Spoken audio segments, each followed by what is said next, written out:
ಮಧ್ಯಾಹ್ನ 11 ಗಂಟೆಯಿಂದನೇ ವ್ಲಾಗ್ನ ಶುರು ಮಾಡಿದ್ದೀನಿ. ಇದು ಇವತ್ತು ಮೈಸೂರಿಗೆ ಹೋಗೋಣ ಅಂತ ಹೇಳ್ಬಿಟ್ಟು ಟ್ರಿಪ್ಗೆ ಹೋಗ್ತಾ ಇದ್ದೀವಿ. 1 ಡೇ ಟ್ರಿಪ್ ಅಷ್ಟೇ. ನಾಳೆಗೆ ನಂಜನಗೂಡು ದೊಡ್ಡ ಜಾತ್ರೆ ಇರೋದ್ರಿಂದ ದೇವಸ್ಥಾನಕ್ಕೆ ಹೋಗೋಣ ಅಂತ ಅಂದ್ಕೊಂಡಿದ್ವಿ. ಮಧ್ಯಾಹ್ನನೇ ಇವತ್ತು ಹೊರಟಿದ್ದೀವಿ. ಯಾಕೆಂದರೆ ಮೈಸೂರಲ್ಲಿ ಸ್ವಲ್ಪ ಏನಾದರೂ ಪ್ಲೇಸಸ್ಗಳು ನೋಡಿಕೊಂಡು ರಾತ್ರಿ ಎಲ್ಲಾದರೂ ರೂಮ್ನಲ್ಲಿ ಸ್ಟೇ ಮಾಡಿಬಿಟ್ಟು ಬೆಳಗಿನ ಜಾವ ದೇವಸ್ಥಾನಕ್ಕೆ ಹೋಗೋಣ ಅಂತ ಪ್ಲಾನಿಂಗ್ ಇದೆ. ಸೊ ಅದಕ್ಕೆ ಅಂತ ಹೇಳ್ಬಿಟ್ಟು ಇವತ್ತು ತಿಂಡಿ ಎಲ್ಲ ಮುಗಿಸ್ಕೊಂಡು ಮನೆಯಿಂದ ಹೊರಟ್ವಿ. ಈಗ ಮೈಸೂರು ರೀಚ್ ಆಗೋಕ್ಕೆ ಮಿನಿಮಮ್ 12:30 ಆಗುತ್ತೆ. ನಾವಿವತ್ತು ಮೊದಲು ಬಂದಿರುವಂಥದ್ದು ಶ್ರೀರಂಗಪಟ್ಟಣದಲ್ಲಿರುವಂತಹ ಕರಿಘಟ್ಟ ಬೆಟ್ಟಕ್ಕೆ. ಇಲ್ಲಿ ವೆಂಕಟೇಶ್ವರ ಸ್ವಾಮಿ ದೇವಸ್ಥಾನ ಇದೆ. ಇಲ್ಲಿಗೆ ಆಲ್ಮೋಸ್ಟ್ ನಾವು ಮೈಸೂರಿಗೆ ಬಂದಾಗೆಲ್ಲ ಬರ್ತೀವಿ. ದೇವಸ್ಥಾನ ಅಂತೂ ತುಂಬಾ ಚೆನ್ನಾಗಿದೆ. ವೆಂಕಟೇಶ್ವರ ಸ್ವಾಮಿ ದೇವಸ್ಥಾನ ನೋಡೋದಕ್ಕಂತೂ 2 ಕಣ್ಣು ಸಾಲಲ್ಲ, ಅಷ್ಟು ಚೆನ್ನಾಗಿದೆ ದೇವಸ್ಥಾನ. ಅಷ್ಟೇನು ರಶ್ ಇರಲಿಲ್ಲ, ಸಂಡೇ ಆದ್ರೂ ಖಾಲಿನೇ ಇತ್ತು. ನಾವು ದೇವ್ರ ದರ್ಶನ ಎಲ್ಲ ಮಾಡ್ಕೊಂಡ್ವಿ. ತುಂಬ ಚೆನ್ನಾಗಿ ದೇವ್ರ ದರ್ಶನ ಆಯಿತು. ಇದಾದಮೇಲೆ ಇಲ್ಲೇ ಒಂದು ಪಾರ್ಕ್ ಕೂಡ ಮಾಡಿದ್ದಾರೆ, ಉದ್ಯಾನವನ ಅಂತ ಹೇಳ್ಬಿಟ್ಟು ವೆಂಕಟೇಶ್ವರ ಸ್ವಾಮಿ ಉದ್ಯಾನವನ ಅಂತಲೇ ಇದಕ್ಕೆ ನೇಮ್ ಕೂಡ ಇಟ್ಟಿದ್ದಾರೆ. ತುಂಬಾ ಚೆನ್ನಾಗಿದೆ. ಇದು ದೇವಸ್ಥಾನದ ಮುಂದೆಗಡೆನೇ ಇದೆ ಇದು. ಹಾಗೇ ಇಲ್ಲಿ ಟ್ರಕ್ಕಿಂಗ್ ಕೂಡ ಹೋಗ್ತಾರೆ, ಹಾಗೆ ಫೋಟೋಶೂಟು ಮತ್ತು ವೆಡ್ಡಿಂಗ್ ಶೂಟ್ಗಳೆಲ್ಲ ಮಾಡಿಸ್ತಾರೆ. ತುಂಬ ಚೆನ್ನಾಗಿದೆ. ಅದಕ್ಕೆಲ್ಲ ಅದರದ್ದೇ ಆದ ಒಂದೊಂದು ಅಮೌಂಟ್ಗಳನ್ನ ಇಸ್ಕೊಂಡು ಪಾರ್ಕ್ ಒಳಗಡೆ ಎಂಟ್ರಿ ಕೊಡ್ತಾರೆ. ಹಾಗೆಯೇ ಉಯ್ಯಾಲೆ ಆಡೋದಕ್ಕೆ, ಮಕ್ಕಳಿಗೆ ಆಟ ಆಡೋದಕ್ಕೆಲ್ಲನೂ ಇತ್ತು ಅಲ್ಲಿ. ನಮ್ಮ ಜಾನ್ವಿ ಸ್ವಲ್ಪ ಆಟ ಆಡ್ಕೋತಾ ಇದ್ಲು. ನಾವು ಸ್ವಲ್ಪ ಹೊತ್ತು ಕೂತ್ಕೊಂಡು ರೆಸ್ಟ್ ಮಾಡಿದ್ವಿ. ಬೆಳಿಗ್ಗೆನೇ ಬಂದಿದ್ದಿದ್ದಲ್ವ, ಮಧ್ಯಾಹ್ನ ಆಗ್ತಾಯಿತ್ತು, ಆಗಲೇ ಬಿಸಿಲಲ್ವ, ಇನ್ನು ಓಡಾಡೋಕ್ಕಾಗಲ್ಲ ಅಂತ ಹೇಳ್ಬಿಟ್ಟು ಸ್ವಲ್ಪ ಹೊತ್ತು ಕೂತಿದ್ವಿ. ನಮ್ಮ ಜಾನ್ವಿ ಆಟ ಆಡ್ಕೋತಾ ಇದ್ಲು. ಅದಾದಮೇಲೆ ಸ್ವಲ್ಪ ಒಳಗಡೆ ಎಲ್ಲ ಓಡಾಡೋಣ ಅಂತ ಹೇಳ್ಬಿಟ್ಟು ಎದ್ದು ಹೋದ್ವಿ. ತುಂಬಾ ಚೆನ್ನಾಗಿದೆ ವ್ಯೂವಂತೂ. ಅಲ್ಲಿ ನಿಂತ್ಕೊಂಡು ನೋಡ್ತಾ ಇದ್ದರೆ ಬರೋದಕ್ಕೆ ಮನಸ್ಸಾಗಲ್ಲ. ಬಟ್ ತುಂಬ ಬಿಸಿಲಿದ್ದಿದ್ದರಿಂದ ಸ್ವಲ್ಪ ಹೊತ್ತು ಮಾತ್ರ ಇದ್ವಿ. ಹಾಗೆಯೇ ಅಲ್ಲಿ ಚಿರತೆ ಇದೆ ಅಂತ ಹೇಳ್ಬಿಟ್ಟು ಜಾಸ್ತಿ ಎಲ್ಲೂ ಓಡಾಡೋಕ್ಕೆ ಬಿಡಲಿಲ್ಲ. ಸ್ವಲ್ಪ ದೂರ ಹೋಗ್ಬಿಟ್ಟು ನಡ್ಕೊಂಡು ಹೋಗಿ ಎಲ್ಲನೂ ನೋಡಿಕೊಂಡು ಬಂದ್ವಿ. ಅಲ್ಲಿ ನೋಡಿ, ಅದು ಮೆಟ್ಲು ಥರ ಮಾಡಿದಾರಲ್ಲ, ಮೇಲೆ ನಿಂತ್ಕೊಂಡ್ರೆ ವ್ಯೂವಂತೂ ಇನ್ನೂ ತುಂಬ ಚೆನ್ನಾಗಿ ಕಾಣಿಸುತ್ತೆ. ನಮ್ಮ ಜಾನ್ವಿ ಸ್ವಲ್ಪ ಹೊತ್ತು ಆಟ ಆಡಿದ್ಲು, ಅವ್ರ ಅಪ್ಪನೇ ಆಟ ಆಡಿಸಿದ್ರು. ಹಾಗೆಯೇ ಇನ್ನೊಂದು ಸ್ವಲ್ಪ ಹೊತ್ತು ಓಡಾಡಿದ್ವಿ. ಬಿಸಿಲಿರೋದ್ರಿಂದ ತುಂಬಾ ಟಯರ್ಡ್ ಆಗ್ತಿತ್ತು. ಆದ್ರೂ ಕುತೂಹಲ ಅಲ್ವಾ, ಏನೇನಿದೆ ಅಂತ ನೋಡೋಣ ಅಂತ ಪ್ರತಿ ಸಾರಿ ಬಂದಾಗಲೂ ಒಂದೊಂದು ಸೈಡ್ ಹೋಗ್ತೀವಿ. ತುಂಬಾ ದೊಡ್ಡ ಬೆಟ್ಟ ಅಲ್ವಾ ಅದು. ಒಂದಷ್ಟು ಕಡೆ ಹೋಗಿ ನೋಡಿದ್ದಾಯಿತು. ನೋಡಿ, ನನಗೊಂದು ವಸ್ತು ಸಿಕ್ಕಿದೆ. ಇದೇನು ಅಂತ ನಿಮಗೂ ಗೊತ್ತಿರ್ಬೋದು ಅನಿಸುತ್ತೆ. ಗುಲ್ಲಗಂಜಿ. ಇದು ತುಂಬಾ ರೇರಾಗಿ ಸಿಗುತ್ತೆ, ಚೆನ್ನಾಗಿದೆ ನೋಡೋಕ್ಕೆ. ಹಾಗೆಯೇ ಅದೆಲ್ಲ ಮುಗಿಸ್ಕೊಂಡು ಮತ್ತೆ ಬಂದು ಇನ್ನೂ ನಮ್ಮ ಜಾನ್ವಿಗೆ ಸಮಾಧಾನ ಆಗಿರಲಿಲ್ಲ. ಇನ್ನು ಸ್ವಲ್ಪ ಹೊತ್ತು ಆಟ ಆಡ್ತೀನಿ ಅಂತ ಹಠ ಮಾಡ್ತಾಯಿದ್ಲು. ಆಮೇಲೆ ಅವರು, ನಮ್ಮ ಮನೆಯವರು ಮತ್ತು ನಮ್ಮ ಶುಭ ಇಬ್ಬರೂ ಸೇರಿಕೊಂಡು ಆಟ ಆಡಿಸಿದ್ರು. ಇನ್ನೊಂದು 10 ನಿಮಿಷ ಅಲ್ಲೇ ಟೈಮ್ ಸ್ಪೆಂಡ್ ಮಾಡ್ತಾಯಿದ್ದು ಫೋಟೋಸ್ ಎಲ್ಲ ತೊಗೊಂಡು ನಾವು ಅಲ್ಲಿಂದ ಹೊರಟ್ವಿ. ಅಂದರೆ ನಿಮಿಷಾಂಬಗೆ ಅಲ್ಲಿಂದ ಒಂದು ಅರ್ಧ ಕಿಲೋಮೀಟ್ರೂ ಆಗಲ್ಲ, ನಡ್ಕೊಂಡು ಬರ್ಬೋದು ಆರಾಮ್ಸೆ. ಅಷ್ಟೇ ದೂರ ಇರೋದು ಕರಿಘಟ್ಟಕ್ಕೂ ನಿಮಿಷಾಂಬಕ್ಕೂ.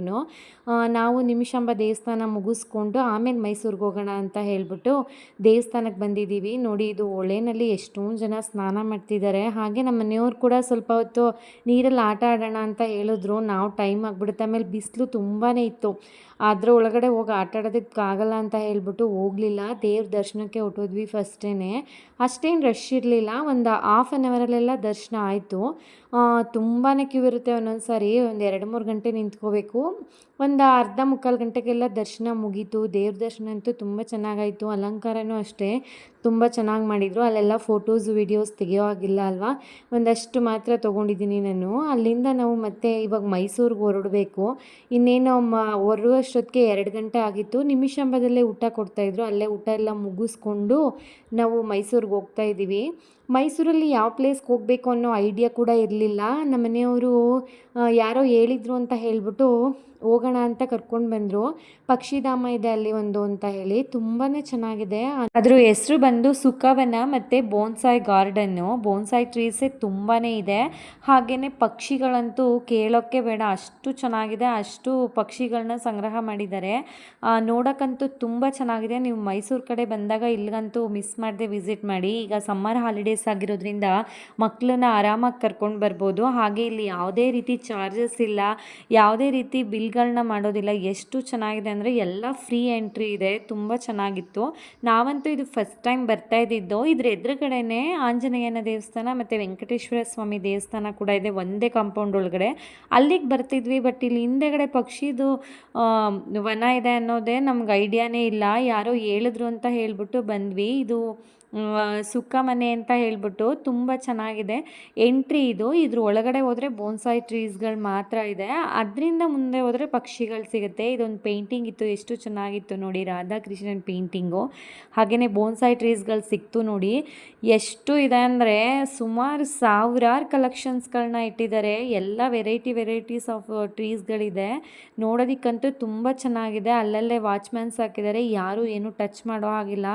ತುಂಬ ಚೆನ್ನಾಗಿತ್ತು. ನಾವು ಇದೇನು ಬರೀ ಬೋನ್ಸಾಯ್ ಟ್ರೀಸ್ ಇದೆ, ಮೇಲ್ಗಡೆ ಪಕ್ಷಿಗಳನ್ನ ಇಟ್ಟಿದ್ದಾರೆ. ಅಲ್ಲಿ ಅದ್ರ ಸೌಂಡ್ ಮಾತ್ರ ಕೇಳಿಸ್ತಾ ಇತ್ತು, ಕಾಣಿಸ್ತಿತ್ತು, ಹತ್ರಕ್ಕಿರಲಿಲ್ಲ.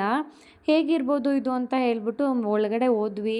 ಒಳಗಡೆ ಹೋದ್ರಂತೂ ನಮಗೆ ಆಶ್ಚರ್ಯ ಆಯಿತು, ಅಷ್ಟು ಚೆನ್ನಾಗಿತ್ತು. ಇದು ಸುಖವನ, ಇಲ್ಲೇ ಒಳಗಡೆ ಇರೋದು ಪಕ್ಷಿಗಳು. ನಾವು ಅಷ್ಟೇನೇನೋ ಪಕ್ಷಿಗಳು ಅಂತ ಅನ್ನೋ ರೀತಿ ಅನ್ನಿಸ್ತಾ ಇತ್ತು. ಫಸ್ಟ್ ಟೈಮ್ ಬಂದಿದ್ದಲ್ವಾ, ಇದು ಎಂಟ್ರಿ ನೋಡಿ ಈ ರೀತಿ ನೀರು ಬೀಳೋ ರೀತಿ ಮಾಡಿದ್ದಾರೆ. ಒಳಗಡೆ ಬಂದಂತೂ ಪಕ್ಷಿಗಳು ತುಂಬಾ ಇದ್ದಾವೆ, ಹೇಳೋಕ್ಕಾಗಲ್ಲ, ಅಷ್ಟು ಕಲರ್ಸ್ ಪಕ್ಷಿಗಳಿದ್ದಾವೆ. ಮತ್ತು ಪ್ಯಾರೋಟ್ಗಳೇ ಜಾಸ್ತಿ ಇದೆ. ಅದರಲ್ಲಿ ಎಷ್ಟು ವೆರೈಟೀಸ್ ಇದೆ ಅದೆಲ್ಲ ಇದೆ ನೋಡಿ. ಇದು ಬ್ಲೂ ಕಲರ್ ಪ್ಯಾರೋಟು, ಎಷ್ಟು ಚೆನ್ನಾಗಿ ಅದು ನೀಟಾಗಿ ಮುಖ ಎಲ್ಲ ಇದು ಮಾಡ್ಕೋತಿದೆ. ನೋಡೋದಕ್ಕಂತೂ ತುಂಬ ಚೆನ್ನಾಗಿದೆ. ದಪ್ಪು ಪಕ್ಷಿ ಇದು. ಇದೊಂದು ಒಂದೊಂದು ರೂಮ್ಗಳು ಹಾಕ್ಕೊಂಡಿದ್ದಾರೆ, ದಪ್ಪದನ್ನ. ಸಣ್ಣದನ್ನು ಜಾಸ್ತಿ ರೂಮ್ಸ್ಗಳ್ಗೆ ಹಾಕಿದ್ದಾರೆ. ಅದ್ರ ಸೌಂಡಲ್ಲೇ ಫುಲ್ಲು ಕಿವಿ ತುಂಬಿಕೊಂಡಿತ್ತು, ಅಷ್ಟು ಸೌಂಡ್ ಮಾಡ್ತಾಯಿದ್ವು ಎಲ್ಲ ಪಕ್ಷಿಗಳೂ. ಇದನ್ನು ಸ್ವಾಮೀಜಿಗಳು ನಡೆಸ್ತಿದ್ದಾರಂತೆ. ಏನೋ ಇದ್ರ ಬಗ್ಗೆ ಹೆಚ್ಚಿನ ಮಾಹಿತಿ ಗೊತ್ತಿಲ್ಲ. ಆಶ್ರಮ ಅಂತಲೇ ಕರೀತಾರೆ ಇದನ್ನು. ಇದ್ರ ಜೊತೆಯಲ್ಲಿ ದೇವಸ್ಥಾನಗಳು ಕೂಡ ಇದೆ. ಎಲ್ಲ ಒಂದೇ ಕಾಂಪೌಂಡಲ್ಲಿದೆ. ಪಕ್ಷಿಗಳಿಗೆಲ್ಲ ಈ ರೀತಿಯಲ್ಲಿ ಆಹಾರಗಳನ್ನ ಹಾಕಿದ್ದಾರೆ, ತಟ್ಟೆನಲ್ಲಿ ಹಣ್ಣುಗಳೆಲ್ಲ. ಅವಕ್ಕೆ ಇಷ್ಟ ಬಂದ ಹಾಗೆ ತಿನ್ಕೊಂಡು ಓಡಾಡ್ತಿದ್ದಾವೆ. ಆಮೇಲೆ ಇಲ್ಲಿ ಫೋಟೋಸ್ ಎಲ್ಲ ಹಾಕಿರೋದು ನೋಡಿದ್ರೆ ಮೈ ಮೇಲೆಲ್ಲ ಬಂದು ಕೂತ್ಕೋತವೆ ಪಕ್ಷಿಗಳು ಅಂತ ಅನಿಸುತ್ತೆ. ಅದು ಯಾವ ಟೈಮಲ್ಲಿ ಏನು ಅಂತ ಗೊತ್ತಿಲ್ಲ. ಫೋಟೋಸ್ ಅಂತೂ ತುಂಬಾ ತೆಗೆಸ್ಕೋಬೋದು. ಸಂಡೇ ಆಗಿರೋದ್ರಿಂದ ಅದೇನು ಸ್ಪೆಷಾಲಿಟಿನೂ ಇರಲಿಲ್ಲ ನೋಡಿ. ಅದು ವೈಟ್ ಗಿಳಿ ಎಷ್ಟು ಚೆನ್ನಾಗಿದೆ. ಕೈಯಲ್ಲಿ ಮುಟ್ಟಿದ್ರೆ ಅದು ಏನೂ ಮಾಡ್ತಾ ಇರಲಿಲ್ಲ, ಎಲ್ಲರೂ ಹಾಗೆ ಮುಟ್ಟುತ್ತಾ ಇದ್ರು. ಪಾಪ ಅದ್ರ ಪಾಡ್ಗದು ಕೂತಿತ್ತು, ತುಂಬಾ ಚೆನ್ನಾಗಿತ್ತು. ಅದೇ ಬಂದು ಮುಂದೆಗಡೆ ಕೂತ್ಕೊಂಡಿತ್ತು, ಅದಕ್ಕೇನು ಹಿಂಸೆ ಆಗ್ತಿರ್ಲಿಲ್ಲ ಅಂತ ಅನಿಸುತ್ತೆ. ಹಾಗೆ ಒಂದು 10 ನಿಮಿಷ ಅದನ್ನು ನೋಡಿದ್ದಾಯಿತು. ನೋಡೋಕ್ಕಂತೂ ತುಂಬ ಖುಷಿ ಆಗ್ತಾಯಿತ್ತು, ಯಾಕೆಂದರೆ ಏನು ಗಲಾಟೆ ಮಾಡ್ತಾ ಇರಲಿಲ್ಲ, ಮುಟ್ಟಿದ್ರೂ ಸುಮ್ಮನೆ ಕೂತಿತ್ತು. ಹಾಗೆಯೇ ಮುಂದೆ ಹೋದರೆ ಯೆಲ್ಲೋ ಕಲರ್ ಪ್ಯಾರೋಟ್ಸಲ್ಲಿ ಏನು ಕಲರ್ಸ್ ಇದೆ ಅದೆಲ್ಲ ಇತ್ತು. ಆಮೇಲೆ ನಮ್ಮ ಅಕ್ಕಪಕ್ಕನೇ ಓಡಾಡ್ತಾ ಇದ್ವು ಪಕ್ಷಿಗಳು, ಏನೂ ಮಾಡ್ತಾ ಇರಲಿಲ್ಲ, ಹೆದರ್ಕೋತಾ ಇರಲಿಲ್ಲ, ನಮಗೂ ತೊಂದರೆ ಕೊಡ್ತಾ ಇರಲಿಲ್ಲ, ಅವು ಏನೂ ಹೆದರ್ಕೋತಾ ಇರಲಿಲ್ಲ, ಆರಾಮಾಗಿ ಓಡಾಡ್ತಾ ಇದ್ದೋ. ನೆಕ್ಸ್ಟ್ ಬೇರೆ ದಿನಗಳಲ್ಲಿ ಹೋದರೆ ಗೊತ್ತಾಗುತ್ತೆ ಅಲ್ಲಿ ಏನು ಸ್ಪೆಷಾಲಿಟಿ ಇದೆ ಅಂತ. ಫೋಟೋಸ್ ಎಲ್ಲ ತೆಗೆದಿದ್ದಂತೂ ತುಂಬಾ ಹಾಕಿದ್ರು ಉದ್ದಕ್ಕೂ. ಯಾವ ರೀತಿ ಪಕ್ಷಿಗಳು ಕೂತ್ಕೊಳ್ಳುತ್ತೆ ಏನು ಅಂತ ಗೊತ್ತಿಲ್ಲ. ನೋಡಿ ಇಲ್ಲೆಲ್ಲ ಮೇವು ಹಾಕಿದ್ದಾರೆ. ಎಷ್ಟು ದೊಡ್ಡಕ್ಕಿದೆ ಪಕ್ಷಿಗಳು ಅಂತಂದರೆ, ತುಂಬಾ ಅದರೊಳಗಡೆ ಇಟ್ಟಿದ್ದಾರೆ ಪಕ್ಷಿಗಳನ್ನ. ಯಾರೋ ಒಬ್ಬರು ಕೂತಿದ್ದಾರೆ, ಅವ್ರ ಬೆನ್ನ ಮೇಲೆ ಅದು ಪಕ್ಷಿ ಕೂತ್ಕೊಂಡಿದೆ, ಅದು ಎಲ್ಲೂ ಹೋಗ್ತಾ ಇಲ್ಲ. ನಾವು ಸಾಕೊಂಡಿರ್ತೀವಲ್ಲ ಅದೇ ರೀತಿಯಲ್ಲಿ ಕೂತ್ಕೊಂಡಿದೆ. ಹಾಗೆ ಇದು ಪೇಂಟಿಂಗ್ ಮಾಡಿ ರೂಮ್ನ ರೆಡಿ ಮಾಡಿಬಿಟ್ಟಿದ್ದಾರೆ. ಜೊತೆಯಲ್ಲಿ ಪಕ್ಷಿಗಳು ಇದೆ. ಅದು ಹೇಗೆ ಕಾಣಿಸ್ತಿದೆ ಅಂದರೆ ಪಕ್ಷಿನೂ ಸೇರಿಸಿ ಪೇಂಟ್ ಮಾಡಿದ್ದಾರೇನೋ ಅನ್ನೋ ರೀತಿ ಅನ್ನಿಸ್ತಿದೆ. ಅದರಲ್ಲಿರೋ ಪಕ್ಷಿ ಎಲ್ಲ ರಿಯಲ್ ಪಕ್ಷಿಗಳು. ನೋಡೋದಕ್ಕಂತೂ ತುಂಬಾ ಚೆನ್ನಾಗಿದೆ. ಎಷ್ಟು ಪಕ್ಷಿಗಳಿದೆ ಅಂದರೆ ನೀವು ಹೀಗೆ ನೋಡ್ತಾ ಇರಿ, ಒಂದು 5 ನಿಮಿಷ ಅದರದನ್ನೇ ಹಾಕ್ತೀನಿ ನೋಡಿ. ಅದು ಕೈಯಲ್ಲಿ ಅನ್ನ ತಿಂತಿದೆ, ಅದ್ರ ಕಾಳುಗಳದು ಅದ್ರ ಕೈಯಲ್ಲಿ ನಾವು ಹೇಗೆ ತಿಂತೀವಿ ಅದೇ ರೀತಿ ತಿಂತಾಯಿತ್ತು. ತುಂಬಾ ಚೆನ್ನಾಗಿತ್ತು. ಎಷ್ಟು ಟೈಮ್ ಪಾಸ್ ಆಯಿತು ಅಂತಂದರೆ ನಾವು ಅಲ್ಲಿಗೆ ಹೋಗಿದ್ದಕ್ಕೂ ಈಚೆ ಬರೋದಕ್ಕೂ ಟೈಮ್ ಆಗಿದ್ದೇ ಗೊತ್ತಾಗಲಿಲ್ಲ, ಅಷ್ಟು ಚೆನ್ನಾಗಿದೆ. ನೀವು ಮೈಸೂರು ಸೈಡ್ ಬಂದಾಗ ಮಿಸ್ ಮಾಡ್ದೇ ವಿಸಿಟ್ ಮಾಡಿ. ಅರಮನೆಯಿಂದ ಮೋಸ್ಟ್ಲಿ ಇದು 1 ಕಿಲೋಮೀಟ್ರ್ ದೂರದಲ್ಲಿದೆ ಅಷ್ಟೇ. ಹನುಮಾನ್ ದ್ವಾರ ಅಂತ ಸಿಗುತ್ತೆ, ಅದು ಎಂಟ್ರಿ. ಒಳಗಡೆ ಬಂದರೆ ಕಾರ್ ಪಾರ್ಕಿಂಗು, ಬೈಕ್ ಪಾರ್ಕಿಂಗ್ ಎಲ್ಲ ಇದೆ. ನಾವು ಕಾರ್ನ ಪಾರ್ಕ್ ಮಾಡಿಬಿಟ್ಟು ಒಳಗಡೆನೇ ಹೋದರೆ ನೀಟಾಗಿ ಈ ಥರ ಪಕ್ಷಿಧಾಮ ಎಲ್ಲ ಇದೆ. ಯಾವುದೇ ರೀತಿ ಟಿಕೆಟ್ ತೊಗೊಳ್ಳೋ ಹಾಗಿಲ್ಲ, ಯಾವುದೇ ಎಂಟ್ರೆನ್ಸ್ ಫೀಸ್ ಇಲ್ಲ, ಏನೂ ಇಲ್ಲ, ಆರಾಮ್ಸೆ ನೋಡ್ಬೋದು ಎಲ್ಲರೂ. ನೋಡಿ ಪಕ್ಷಿ ಮುಂದೆಗಡೆನೇ ಕೂತ್ಕೊಂಡಿದೆ. ನಾವು ಕ್ಯಾಮ್ರಾ ಹತ್ರಕ್ಕೆ ಹಿಡಿದ್ರೂ ಅದು ಎದ್ದೇ ಹೋಗ್ತಿಲ್ಲ, ಅಷ್ಟು ಚೆನ್ನಾಗಿ ಕೂತಿತ್ತು. ನಮಗೆ ಭಯ ಆಗ್ತಿತ್ತು ಕೊಕ್ಕಲ್ಲಿ ಏನಾದರೂ ಕೂತಕ್ಬಿಟ್ರೆ ಅಂತ ಹೇಳ್ಬಿಟ್ಟು. ಮತ್ತು ಇಲ್ಲೊಂದು ಪ್ಯಾರೋಟ್ ಕೂತಿದೆ ನೋಡಿ, ಬೆಟ್ಟ ಹಾಕಿ ಹಂಗಂದ್ರೂ ಅದು ಏನೂ ಮಾಡ್ತಾಯಿಲ್ಲ, ಸುಮ್ಮನೆ ಕೂತ್ಕೊಂಡಿತ್ತು. ಸುಮ್ಮನೆ ಹಂಗನ್ನೋದಷ್ಟೇ, ಕಚ್ಚೋದು ಆ ಥರ ಏನೂ ಮಾಡ್ತಾ ಇರಲಿಲ್ಲ. ನೋಡೋಕ್ಕಂತೂ ತುಂಬ ಖುಷಿ ಆಗ್ತಿತ್ತು. ಮಕ್ಕಳಂತೂ ತುಂಬಾ ಎಂಜಾಯ್ ಮಾಡಿದ್ರು. ಸೊ ನಮಗೂ ಐಡಿಯಾನೇ ಇಲ್ಲದೇ ಹೋಗ್ದಂಗೆ ಆಯಿತು, ಆದರೆ ಒಳ್ಳೆ ಪ್ಲೇಸ್ನ ನೋಡಿದಾಗಾಯಿತು. ನೋಡೋಕ್ಕಂತೂ ನೋಡಿ ಎಷ್ಟು ಚೆನ್ನಾಗಿ ಕಾಣ್ತಿದೆ. ಸುಮ್ಮನೆ ಕೂತ್ಕೊಂಡಿದೆ. ನಮ್ಮ ಜಾನಿ ನಾನು ಎಲ್ಲ ಮುಟ್ಟಿದ್ರೂ ಅದು ಏನೂ ಮಾಡ್ತಾ ಇರಲಿಲ್ಲ. ಹಾಗೆ ಎಲ್ಲ ಮಕ್ಕಳುಗಳು ಬಂದು ಅಲ್ಲೇ ನಿಂತ್ಕೊಂಡ್ಬಿಟ್ರು. ಹೊರ್ಗಡೆ ಮೇಲೆ ಸ್ವಲ್ಪ ಸ್ನ್ಯಾಕ್ಸ್ ಕೂಡ ಇದೆ, ಸ್ನ್ಯಾಕ್ಸು ತಿನ್ಬೋದು. ಇದಾದಮೇಲೆ ಎಳ್ನೀರು, ಜ್ಯೂಸು ಎಲ್ಲನೂ ಇಟ್ಟಿದ್ರು, ನಮಗೆ ಬೇಕಾಗಿರೋದನ್ನು ತೊಗೋಬೋದು. ಇನ್ನೂ ನೋಡಿ ಪಕ್ಷಿಗಳು ಅಲ್ಲೇ ಇದೆ. ಮರಕುಟಿಕ ಇದೆಯಲ್ಲ ಆ ರೀತಿ ಇದೆ ಅದ್ರ ಮೂಗು. ಅದು ಯಾವ ಪಕ್ಷಿ ಅಂತ ಗೊತ್ತಿಲ್ಲ ನೋಡಿ. ಅವರು ಮೇವಾಕೋಕ್ಕೆ ಅಂತ ಒಳಗಡೆ ಹೋಗಿರೋರು. ತಟ್ಟೆ ಮೇಲ್ಗಡೆನೇ ಕೂತ್ಕೊಂಡು ಗಿಳಿನ ತಿನ್ನಿಸ್ತಾ ಇದ್ರು. ಬಟ್ ಅಲ್ಲಿರೋ ಜನಗಳೆಲ್ಲ ಅದನ್ನು ಹೆಗ್ಲ ಮೇಲೆ ಕೂರಿಸ್ಕೊಳ್ಳಿ, ಇಟ್ಕೊಳ್ಳಿ ಆ ಥರ ಎಲ್ಲ ಹೇಳ್ತಾ ಇದ್ರು. ಬಟ್ ಇಲ್ಲ, ಅದು ಆ ಥರ ಕೂತ್ಕೊಳ್ಳಿ ಅಷ್ಟೇ ಅಂತ ಹೇಳ್ಬಿಟ್ಟು ಇಟ್ಕೊಂಡು ತಿನ್ನಿಸ್ತಾ ಇದ್ರು.